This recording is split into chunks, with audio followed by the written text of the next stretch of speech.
తల్లిదండ్రులు కావాలనే మీ కలను నెరవేర్చుకోండి హెగ్డే ఫెర్టిలిటీ సెంటర్ ద్వారా. ఉచిత మొదటి కన్సల్టేషన్ పొందండి 88074747474.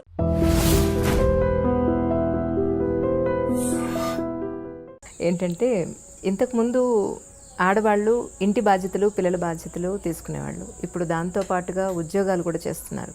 అంటే చేయాల్సిన అవసరం ఉన్నవాళ్ళు కొంతమంది, ప్యాషన్ కోసం చేసేవాళ్ళు కొంతమంది, డబ్బు కోసం మాత్రమే చేసేవాళ్ళు కొంతమంది. ఇందులో కూడా చాలా రకాలు ఉన్నాయి.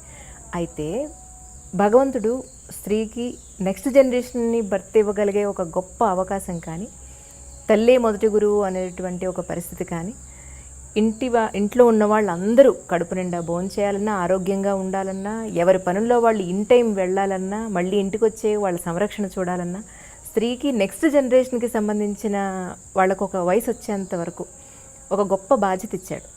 ఆ బాధ్యతని గుర్తించలేక వంటింట్లోనే పడుంటున్నాం అన్న ఫీలింగ్లో మహిళలు ఉంటున్నారంటారా?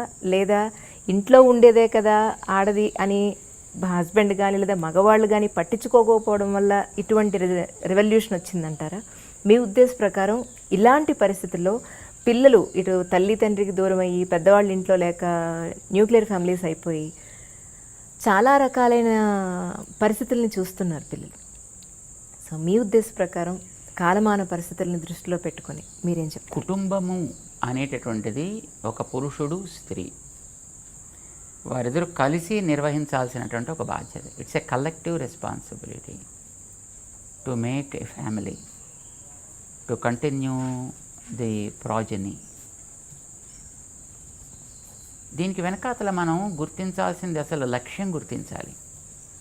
కుటుంబాన్ని ఏర్పరచడంలో కూడా ఒక లక్ష్యం ఉంది మన పూర్వపురుషులకి. లేకపోతే ఇప్పుడు అడవుల్లో తిరిగేటటువంటి పశువుల్లాగా హాయిగా ఎప్పుడు వాడికి భావం కలిగితే, ఎప్పుడు ఆమెకి భావం కలిగితే అప్పుడు ఇద్దరు కలవడం, ఎవడో సంతానానికి అనడం, తర్వాత వాళ్ళ దారిని వాళ్ళని వదిలేయడం, వీళ్ళు మానని వీళ్ళు తిరగడం, ఇలా చేయొచ్చు కదా మనుషులు కూడా. కానీ మనిషికి అట్లాంటి స్థితి ఏర్పరచలేదు. మనిషికి ఒక కుటుంబము, ఒక బాధ్యత, ఒక పరంపర ఇవి ఏర్పడ్డాయి.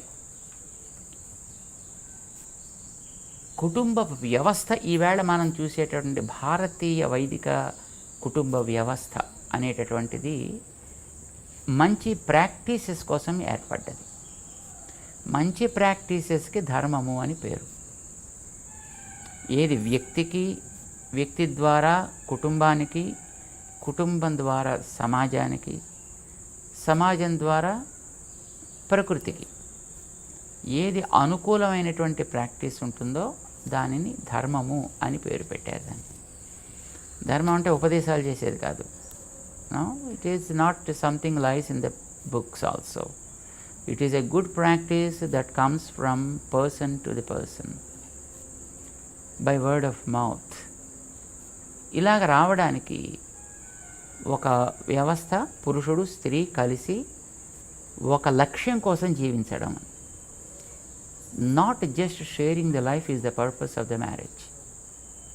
Sharing the life you can get anywhere, right? అంచేత కేవలం జీవిత భాగస్వామ్యం అనేటటువంటిది కష్టసుఖాలు పంచుకోవడం కోసమనే కాదు, నమ్మినటువంటి ఆచార విచారాలని కొనసాగించేటటువంటి జనరేషన్ని తయారు చేయడం కోసం. ఈ జనరేషన్ తయారు చేయడం అనే లక్ష్యం వచ్చేటప్పటికి ఒకరు ఆర్జించాలి, ఒకరు దాన్ని ప్రిజర్వ్ చేయాలి, యూటిలైజ్ చేయాలి. సే హస్బెండ్ పనిచేస్తున్నాడు అనుకోండి, భార్య ఆ బాధ్యత తీసుకోవాలి. లేదు భార్య పనిచేస్తాం అనుకోండి, హస్బెండ్ ఆ పని చేసుకోవాలి. ఓకే. ఇప్పుడు అమెరికా లాంటి దేశాల్లో పాపం ఈ బాధ్యత గుర్తించి ఒకళ్ళు పని చేస్తే ఇంకొకళ్ళు బాధ్యత తీసుకుంటున్నారండి. ఇక్కడ ఉండేటప్పుడు పాపం మగవాళ్ళకి అసలు అగలిగిన ఆడవాళ్ళకు కూడా అనుకోండి, వాళ్ళు ఒంటింటి మొహం కూడా తెలియకపోయినా అక్కడికి వెళ్ళిన తర్వాత పాపం ఒంటిల్లే కాదు పాత్ర శుద్ధి చేసుకోవడం కూడా మగవాళ్ళు కూడా చాలా చక్కగా మంచి ఎక్స్పర్టీస్ అక్కడ కూడా వాళ్ళు సంపాదిస్తున్నారు. అంట్లు తోమడానికి పేరు పెడితే బాగుండేది కనుక డిష్ వాష్ అని పేరు పెట్టారు దాన్ని. మొత్తానికి ఆవిడ పనిచేస్తే ఈయన ఈ బాధ్యత చూస్తాడు, ఈయన పని చేస్తే ఆవిడ ఆ బాధ్యత చూస్తారు, ఇద్దరు పని చేస్తే ఇద్దరు వచ్చి పని చూసుకుంటారు. Correct. Need made them to understand their own roles and responsibilities. Perfect sir. మన దేశంలో దురదృష్టం కొద్దీ ఆ బాధ్యతను మర్చిపోయారు. మగవాడు మర్చిపోయాడు, స్త్రీ కూడా మర్చిపోయింది. కానీ ఇక్కడ మీ గురువుగారి విగ్రహాన్ని అంత పెద్ద స్థాయిలో ఏర్పరచాలన్న ఆలోచన మీదేనండి, లేకపోతే ఎలా కలిగింది అసలు? ఏదైనా మనం ఒక కార్యక్రమం చేస్తాం అనుకోండి, అది స్ఫూర్తిదాయకమైంది అనుకోండి, ఈ స్ఫూర్తి ఎంత ఎక్కువ మంది కలిగితే అంత బెటర్. సాధారణంగా చాలామంది ఇప్పుడు రామానుజుల 1000వ సంవత్సరం వచ్చింది. ఆ వచ్చినప్పుడు వాళ్ళు ఏదో సభలు పెడదాం, పుస్తకాలు ప్రింట్ చేద్దాం, అక్కడక్కడ ఆర్చెస్ కడదాం, ఇలాగ చాలామంది చాలా రకాలుగా చేశారు. అవన్నీ అప్పుడే అందరూ మర్చిపోయారు కూడా. మనం ఏదైనా ఒక కార్యక్రమాన్ని చేసినప్పుడు అది ఒక వ్యక్తి యొక్క వైలక్షణ్యాన్ని, అతనికుండే యునిక్నెస్ని సమాజానికి ఇవ్వగలిగేటట్లుగా ఉండాలి. రామానుజులు వారిచ్చినటువంటి ఆ 1000 ఏళ్ల క్రితపు స్ఫూర్తి ఈవేళ సమాజానికి అద్భుతంగా పనిచేస్తోంది. ఆయన పేరు మీద చెప్పుకోకపోయినా ఆ స్ఫూర్తి ఈవేళకి ఉంది జనాల్లో. సే ఫర్ ఎగ్జాంపుల్, 1000 ఏళ్ల క్రితం ఆడవాళ్ళకి దేవుడు మంత్రం చదవకూడదు, వినకూడదు, వింటే చెవిలో సీసం పోయాలి, అంటే నాలుగు తీసేయాలి. అవునండి. బ్రాహ్మణేతరులు ఎవరైనా కూడా ఏమైనా ఇలా అంటే వాళ్ళకు కూడా ఇంతే చేయాలి అనే సామాజికమైనటువంటి స్థితి ఉండేది. క్రూరంగా ఉండేది, దారుణంగా. దాన్ని బ్రేక్ చేసిన వారు రామానుజాచార్యుల వారు. ఆడ మగ తేడా లేకుండా, బ్రాహ్మణ అబ్రాహ్మణ అనే తేడా లేకుండా అందరూ కూడా ఒకే దైవానికి సంబంధించినటువంటి వాళ్ళమైతే ఆయన నామాన్ని అనడానికి ఎవరికి అధికారం ఉండాలి, ఎవరికి ఉండకూడదు కనుక. ఇప్పుడు when he is a universal father, I think everybody should have equal right to reach that father. ఇది ఆ 1000 ఏళ్ల క్రితం రామానుజుల వారు చెప్పారు. దాన్ని సామాజికమైనటువంటి విప్లవం ద్వారా, ఆధ్యాత్మికమైనటువంటి విప్లవం ద్వారా కూడా తీసుకురాగలిగారు. అందరినీ ఆనాటి elite of the society, rulers of the society, scholars of the society, common man of the సొసైటీని కూడా యాక్సెప్ట్ చేయించగలిగారు. ఎందుకంటే ఇవి 4 ధృవాలు కలవవు. పాలకులు అంగీకరించిన దాన్ని బ్యూరోక్రాట్స్ అంగీకరించారు, బ్యూరోక్రాట్స్ అంగీకరించిన దాన్ని ఎలైట్ ఆఫ్ ది సొసైటీ అంగీకరించారు. వీళ్ళందరూ అంగీకరించిన కామన్ మ్యాన్కి ఉపయోగపడదు. అవునండి. సో ఈ 4 కోణాలని కూడా ఒక చోటకి తేగలగడం అనేది, వాళ్ళకి అనుకూలంగా ఉండేట్టుగా ఒక విధానాన్ని తయారు చేయడం అనేటటువంటిది is not a common thing. 1000 ఏళ్ల క్రితం రామానుజులు ఆ పని చేయగలిగారు. ఒక భక్తి మూమెంట్ అనే దాన్ని తీసుకొచ్చారు వారు. ఆనాడు తెచ్చినటువంటి భక్తి మూమెంట్ తర్వాత మధ్వ సంప్రదాయానికి, వల్లభ సంప్రదాయానికి, చైతన్య సంప్రదాయానికి, రామానంద సంప్రదాయానికి, నింబార్క సంప్రదాయానికి, గౌడీయ సంప్రదాయానికి, ఈవేళ మనం చూసే స్వామినారాయణ సంప్రదాయానికి, ఇందరికీ కూడా అది మూలమైంది. వారిచ్చినటువంటి దాంట్లో ఒక్కొక్క పార్ట్ వాళ్ళు తీసుకుని వాళ్ళు దాన్ని చాలా చక్కగా ఎలాబొరేట్ చేసి ఒక అందమైన సిద్ధాంతం కింద రూపొందించి దాన్ని సమాజానికి ఈవేళ బహుముఖంగా ఇస్తున్నారు. But that is the origin. రామానుజుల వారు ఆ వేళ చేసింది ఈజ్ ద ఆరిజిన్. అది ఇంతవరకు ఉపయోగపడుతోంది. మధ్యలో బ్రిటిష్ వాళ్ళ యొక్క పాలన వల్ల కాస్త దాంట్లో డిస్టర్బెన్స్ ఏర్పడ్డా ఇప్పటిదాకా అయితే అది రూట్ అవుట్ కాల, ఇప్పటికీ కూడా స్ట్రాంగ్ రూటెడ్గానే ఉంది. అది ఇంకా రామానుజుల వారు ఆ వేళ ఇచ్చినటువంటి దాన్ని. ఓకే, వాళ్ళ పేరు చెప్పకపోవచ్చు. ఇప్పుడు విమానాన్ని కనిపెట్టడానికి రైట్ బ్రదర్స్ కారణమై పాపం ఎముకలు విరక్కొట్టుకున్నా వాళ్ళ పేరు తెలియకుండా ఇవాళ విమానంలో తిరిగేవాళ్ళు కొంతమంది ఉన్నారు కదా, ఎంజాయ్ చేస్తున్న వాళ్ళు కొంతమంది ఉన్నారు కదా. సో ఆల్సో ఆ వేళ రామానుజుల వారు తీసుకున్నటువంటి ఆనాటి విప్లవాత్మకమైనటువంటి ఆ చర్య, దానికి వారు అనుభవించినటువంటి కష్టాలు నష్టాలు, 4 సార్లు ఆయన మీద విషప్రయోగం జరిగింది ఆ రోజుల్లో ఆయన చేసేటువంటి కార్యక్రమాలకి. అయినప్పటికీ he was able to with stand with all those things and he was just able to go head to resolve his own goal. So ఇవి ఎప్పుడు సమాజంలో ఉంటాయనుకోండి. ఆ వేళ వారు తయారు చేసినటువంటి మార్గం ఈవేళ ఇన్ని సంప్రదాయాల వాళ్ళు కూడా భక్తి అనేటటువంటి ఒక గొడుగు కింద హాయిగా జీవితాన్ని గడపడానికి మార్గాన్ని చూపిస్తోంది అన్నప్పుడు వారు వేసినటువంటి పునాది ఎంత గట్టిది. ఈ పునాది తర్వాత తరాలకు కూడా అందాలి. దీని మీద ఎవరు ఎక్కడ కావాలంటే అక్కడ వాళ్ళ సౌధ నిర్మాణం చేసుకోగలిగినటువంటి స్థితి ఏర్పడాలి. సో ఇది మా కోరిక. కానీ అంత దృఢంగా చేయాలంటే ఏదో చిన్న చేస్తే ఏదో సముద్రంలో కాకిరెట్లా అవుతుంది. అంచేత అది ప్రపంచం రికగ్నైజ్ చేసే స్థాయిలో ఉంటే తప్ప దాన్ని ఎవడూ కూడా కన్నెత్తి చూడడు. మేము మహిళలకి క్యాంప్స్ స్టార్ట్ చేసిన తర్వాత గమనించింది ఏంటంటే వాళ్ళకి ఏడాదికి ఒకసారైనా తప్పకుండా ప్యాప్ స్మియర్ టెస్ట్ అని ఒకటి ఉంది. దానిని వాళ్ళు చేయించుకోవాలి డాక్టర్స్ దగ్గర. అది చేయించుకోవాలంటే సుమారుగా 700 నుంచి 1000 రూపాయల దాకా ఖర్చు అవుతుంది. అంత డబ్బు ఖర్చు పెట్టడం వాళ్ళకి ఇష్టం ఉండదండి. వాళ్ళ కోసమని భర్త కోసం ఖర్చు పెడతారు, పిల్లల కోసం ఖర్చు పెడతారు, బంధువుల కోసం ఖర్చు పెడతారు, చీరల కోసం ఖర్చు పెడతారు, ఆభరణాల కోసం ఖర్చు పెడతారు, ఆరోగ్యం కోసం చేసుకోరు. వాళ్ళ ఆరోగ్యం మీద వాళ్ళకి దృష్టి ఉండదు. కానీ గృహంలో ఎవరికి అనారోగ్యం ఏర్పడ్డా పెద్ద ప్రాబ్లం లేదు. కానీ గృహిణికి అనారోగ్యం ఏర్పడినప్పుడు మొత్తం ఆ కుటుంబం అంతా అతలాకుతలం అయిపోతుంది. అది అందరికీ తెలిసిందే. అయినప్పటికీ ఆవిడకి ఏదైనా సమస్య వస్తే తెలిస్తే భర్త అంగీకరిస్తాడో అంగీకరించాడో, పిల్లల కష్టాలు వస్తాయేమో తను కనుక చేయకపోతే, సరే ఏదో కాస్త ఇంటి వైద్యం చేయించుకుని ఏదో మనం చూసుకుందాంలే, మేనేజ్ చేద్దాం అన్నట్టుగా ఉండిపోతారు. సాధారణంగా యావరేజ్ భారతీయ మహిళ యొక్క మనస్తత్వం అది. సో ఇలాంటి సిచ్యువేషన్లో వాళ్ళని మళ్ళీ 1000 రూపాయలు మీ హెల్త్ కోసం ఏం లేని దాన్ని వాళ్ళకి తెలియదు కదా, ఉందో లేదో కూడా వాళ్ళకి తెలియదు. అంచేది ఏం లేదని అనుకుంటారు.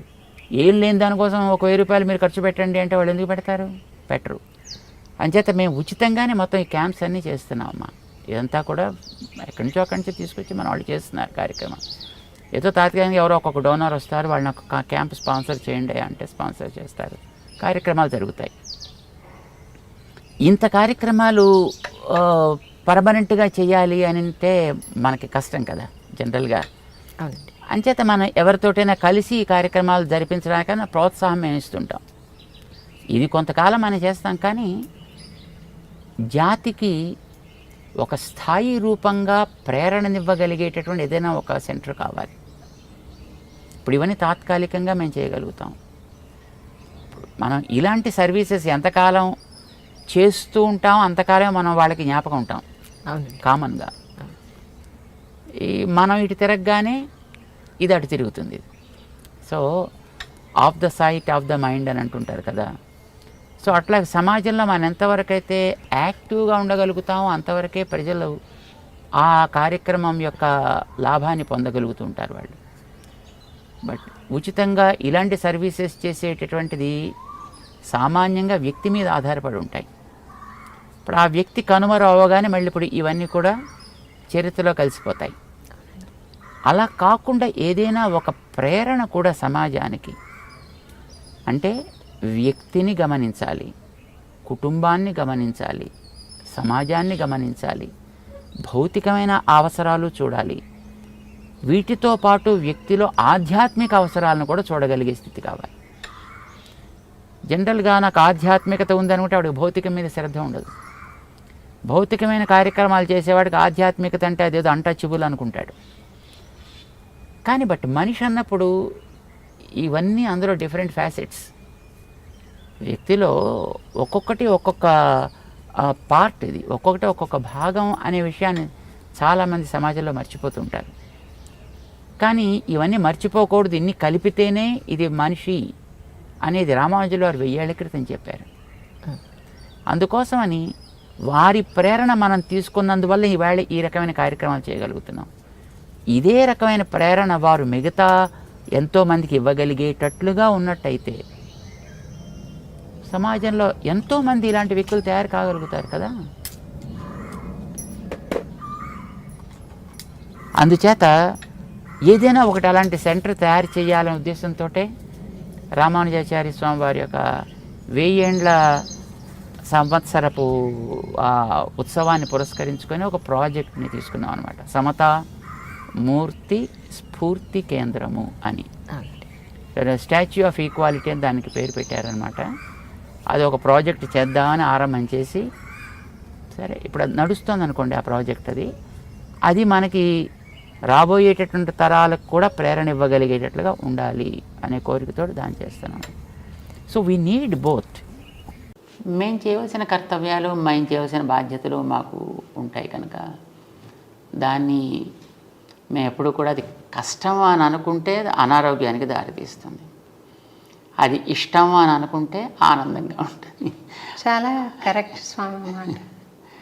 ఏదైనా ఇది మనది, మన పని అని అనుకున్నప్పుడు దానికి రాత్రి పగలు, నిద్ర, ఆహారం, ఆకలి అనేవి సెకండరీ అవుతాయి.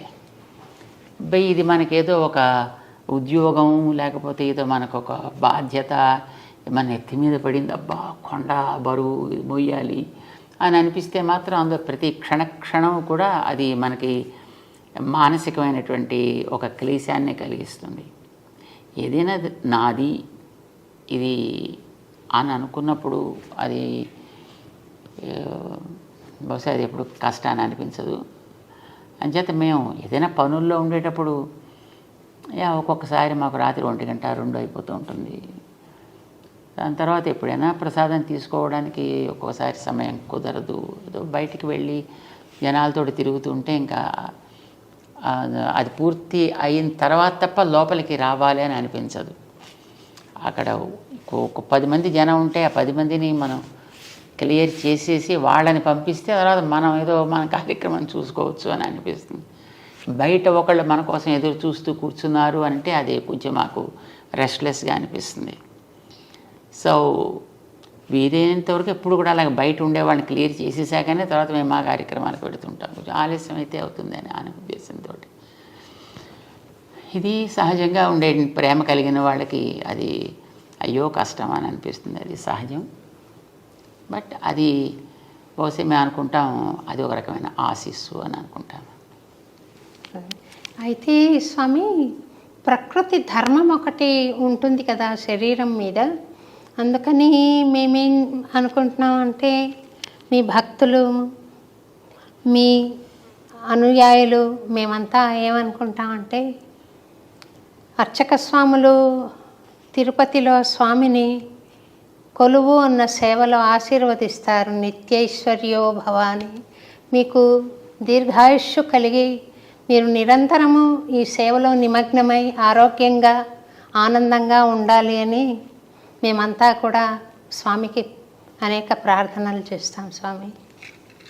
అదే అదే అదే మాకు బలం, అదే మాకు నిజమైన ఆహారం, అదే మాకు నిజమైన సంతోషం కూడా కలిగిస్తూ ఉంటుంది. ఏదైనా మనకి ఇందాక అనుకున్నాం కదా, సంతోషము అని అనుకున్నప్పుడు ఏది మనకి కష్టాన్ని కలిగించదు, ఆరోగ్యంగానే మనకి ఉంచుతుంది. ఇంతకాలం మేము సుమారుగా ఇప్పటికీ 40 సంవత్సరాల పైగా ఈ కార్యక్రమాల్లో మేము తిరుగుతున్నాం, చేస్తున్నాం. ఎప్పుడైనా ఒంట్లో ఏదో జ్వరం లాంటిది ఏదో వచ్చి పడుకోబెట్టేస్తే తప్ప, లేకపోతే మనకి సెలవు అంటూ ఏముండదు. Weekly holidays, fortnightly holidays, annual holidays అనే మనకి ఏముండవు. ఇప్పుడు కూడా ఏదో కార్యక్రమాల్లో మనం తిరుగుతూ ఉండడమే. మనకి 24/7 కార్యక్రమాలు నడుస్తూ ఉంటాయి. మాకు ఒకసారి విజయవాడలో ఉండేటప్పుడు అనుకుంటాను, అందరితోటి మాట్లాడేసి సుమారుగా అప్పటికి రాత్రి 12:30 ఎంతో అయింది. అప్పుడు అందరూ వెళ్ళిపోయారు కదా, ఇంకా మళ్ళీ ఇంకా లోపలికి వెడదాము అని మేము అనుకుంటున్నాం. ఇంతలో అప్పటికి శ్రీశైలం దేవస్థానంలో వేద పండితులుగా ఉండేవారు ఒక ఆయన, విశ్వనాథ అవధాని అని, అధర్వవేద పండితులైన. మాకు చిన్నప్పటి నుంచే మంచి మిత్రులు. మన పెద్ద స్వామివారి కార్యక్రమాల్లో వారు పారాయణ చేస్తూ ఉండేవారు, మేము మిగతా కార్యక్రమాలు మేము చూసుకుంటూ ఉండేవాళ్ళం. సో ఆ రకంగా మాకు చక్కటి మైత్రి ఉంది. వారు అప్పుడు ఎటో యాత్ర చేస్తూ రాత్రి 12:30 తర్వాత వచ్చారు.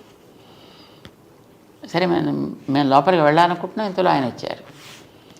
అప్పుడు అక్కడ ఉండేటువంటి వాళ్ళు అయ్యో అయ్యో త్వరగా ఇంకా ఎప్పటికీ చాలా ఆలస్యం అయిపోయింది, విశ్రాంతి తీసుకోవాలి అంటే ఆ వచ్చిన ఆయన అన్నారు, స్వాముల వారికి విశ్రాంతి ఏమిటి,